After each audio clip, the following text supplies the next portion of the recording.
ഇന്ത്യയുടെ ചരിത്രത്തിലെ ഒരു സുപ്രധാന ഏടായിരുന്നു കാർഗിൽ യുദ്ധം. 1999 മെയ് മാസത്തിലാണ് സ്വതന്ത്ര ഇന്ത്യ കണ്ട ഏറ്റവും വലിയ പോരാട്ടം ആരംഭിച്ചത്.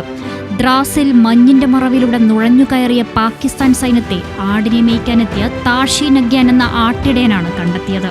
താഷി വിവരം ഇന്ത്യൻ സൈന്യത്തെ അറിയിച്ചപ്പോഴേക്കും സമുദ്രനിരപ്പിൽ നിന്ന് 16,000 മുതൽ 18,000 അടി വരെ ഉയരമുള്ള പ്രദേശങ്ങളെല്ലാം പാകിസ്ഥാൻ സൈന്യത്തിന്റെ കൈപ്പിടിയിലായി.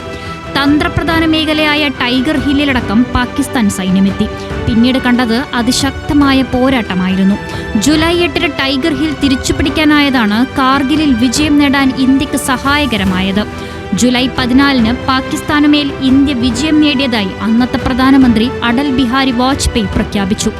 ജൂലൈ 26 യുദ്ധം അവസാനിച്ചതായുള്ള ഔദ്യോഗിക പ്രഖ്യാപനം വന്നു. 527 സൈനികരാണ് കാർഗിൽ യുദ്ധത്തിൽ ഇന്ത്യക്കായി വീരമൃത്യു വരിച്ചത്. 1998 നവംബറിൽ പ്രതികൂല കാലാവസ്ഥ മറയാക്കിയായിരുന്നു പാകിസ്ഥാൻ നുഴഞ്ഞുകയറ്റം ആരംഭിച്ചത്. തീവ്രവാദികളുടെ വേഷത്തിൽ പട്ടാളക്കാരെ അതിർത്തി കടത്തി ശ്രീനഗർ കാർഗിൽ ഹൈവേ ഉൾപ്പെടെയുള്ള പ്രദേശങ്ങൾ അധീനതയിലാക്കുകയായിരുന്നു ലക്ഷ്യം. 1999 ജൂലൈ 26 മുതൽ കാർഗിൽ വിജയ് ദിവസായി ഇന്ത്യ ആചരിക്കുകയാണ്. National desk, news Malayalam.